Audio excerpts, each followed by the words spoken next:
e o agronegócio brasileiro acompanha com preocupação os efeitos do fenômeno El Niño que estão previstos para o segundo semestre deste ano. A gente já falou aqui sobre esse fenômeno climático que pode alterar o regime de chuvas e temperaturas em diferentes regiões do país, afetando diretamente o calendário de plantio e de desenvolvimento das lavouras.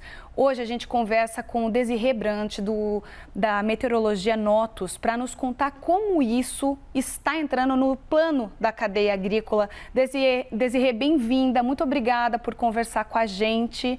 E eu já vou engatar numa pergunta que é entender contigo as anomalias e intensidades desse fenômeno daqui para frente.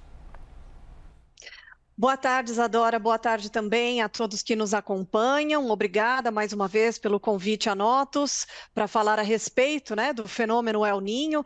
Nós tivemos a última atualização do relatório do NOAA, agora no dia 14 de maio de 2026, e de acordo com o relatório, o Oceano Pacífico ele já dá sinais de um El Niño em formação, tá? Então, nos próximos meses, o El Niño se estabelece e, ao que tudo indica, de acordo com as previsões probabilísticas do NOAA e até onde essas previsões alcançam, nós teremos o fenômeno instalado no Oceano Pacífico, pelo menos até o começo de 2027. O mesmo relatório, quanto à sua intensidade, aponta para um fenômeno que ele surge em um primeiro momento com uma intensidade fraca a moderada, mas ele aumenta a sua intensidade de forma relativamente rápida e já há uma indicação para o fim do ano de um fenômeno que pode se tornar muito forte. E nós sabemos que quanto mais forte for o El Niño, mais sentiremos os seus efeitos, tá?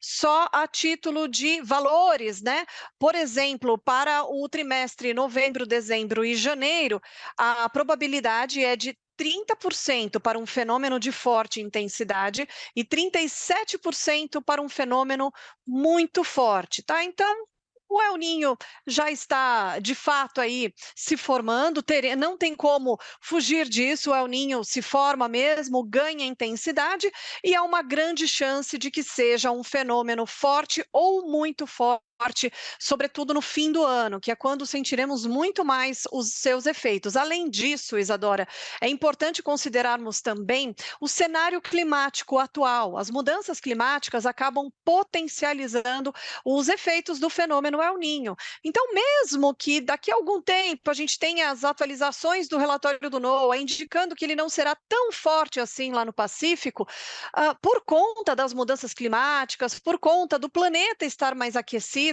isso vai potencializar os efeitos do fenômeno de qualquer forma, tá? Nós estávamos observando a temperatura dos outros oceanos do planeta e a maioria está com a temperatura acima da média, ou seja, temos um planeta mais aquecido e isso vai potencializar os efeitos do fenômeno El Niño, sobretudo ao longo do segundo semestre, mas a gente já começa a sentir esses efeitos agora, nos próximos meses mesmo, viu, Isadora? E Desirê, esse aspecto da intensificação do El Niño pelas mudanças climáticas também tem feito produtores de grande porte, de médio e pequeno porte, a mudarem a sua estratégia de plantio agora para a safra de verão. Eu queria ouvir de você se vocês também já têm monitorado isso. Eu ouvi alguns deles, inclusive falando de uma diminuição de área de soja ou até de atraso e, aliás, adiantamento do calendário. Isso pode acontecer? Isadora, se você me permite, eu vou até começar com um primeiro momento desses efeitos do fenômeno El Niño, antes da gente chegar na safra de verão. Por quê? Porque agora, nos cultivos de inverno, também no café, essas lavouras, elas também vão sentir os efeitos do fenômeno, embora seja no começo, do El Niño, isso já está trazendo alguns efeitos, a gente já vai sentir nos próximos meses, o que pode afetar as culturas de trigo e até mesmo o milho segunda safra. Por quê? Porque nas próximas semanas, e especialmente agora nos próximos meses, justamente por conta do El Niño, a gente já começa a ter os primeiros efeitos, que é o quê? O aumento da chuva na região sul do Brasil.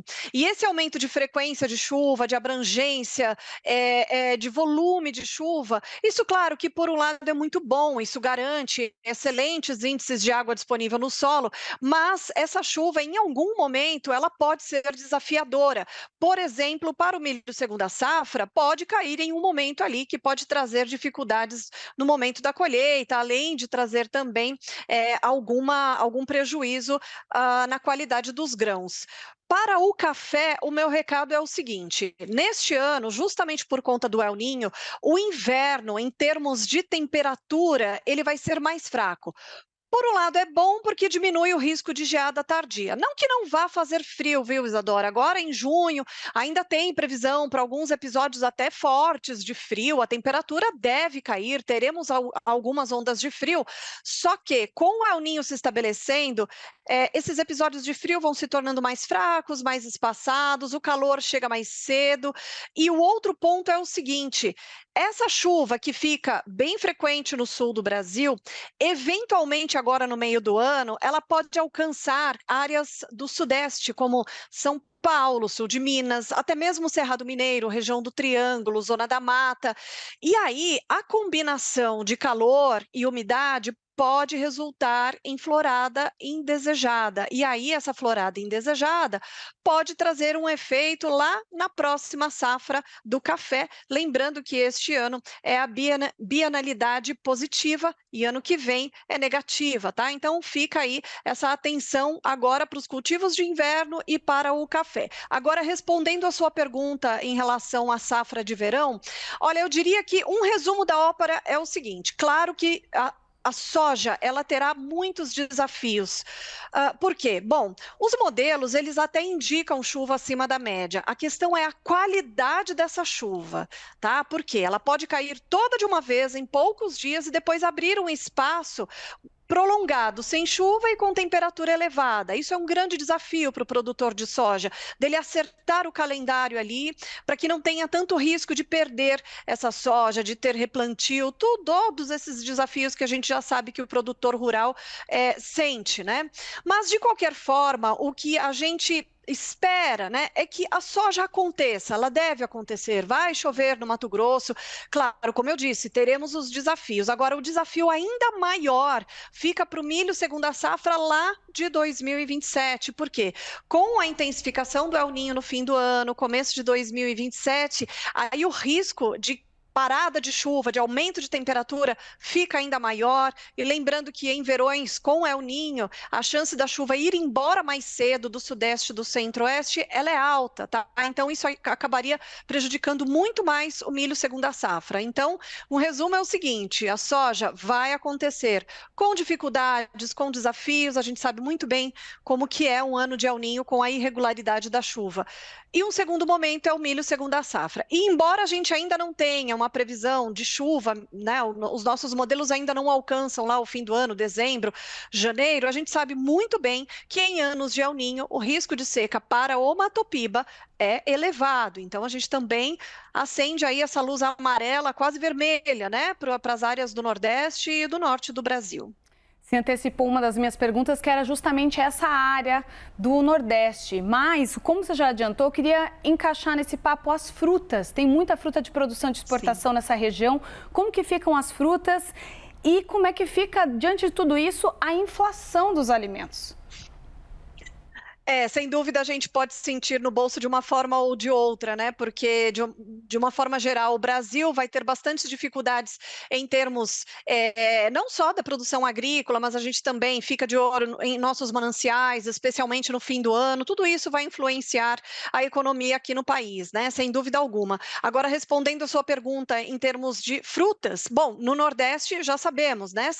É claro que em alguns momentos a fruta até precisa de alguns períodos de tempo mais seco, até para maior concentração do açúcar, para ser uma fruta mais saborosa, mas nenhuma chuva também não é bom, né? Então, como o Nordeste tem um risco aí de ter um período bastante prolongado, sem chuva e com muito calor, isso sem dúvida pode prejudicar essas áreas de frutas. Outra área de fruta que também pode sentir o efeito do El Ninho são as áreas de fruta da região sul do Brasil. Por quê, Isadora? Agora, que também são cultivadas agora no inverno. Por quê? o nosso inverno esse ano ele vai ser mais fraco em termos de frio, então talvez a gente não tenha a quantidade de horas de frio suficiente para trazer aí uma qualidade melhor dessas frutas para a região sul do Brasil. Além disso, o excesso de chuva também acaba prejudicando a qualidade dessas frutas, tá? Então, em um primeiro momento, no sul do Brasil, as frutas também podem ser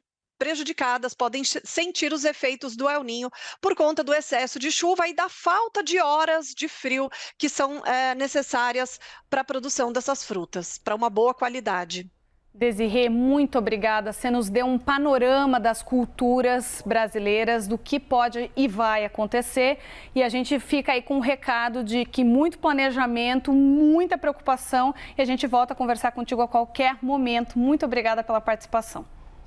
Eu quem agradeço, uma excelente tarde, uma excelente semana. E nós da Notus estamos aqui totalmente à disposição. Obrigada, para você também.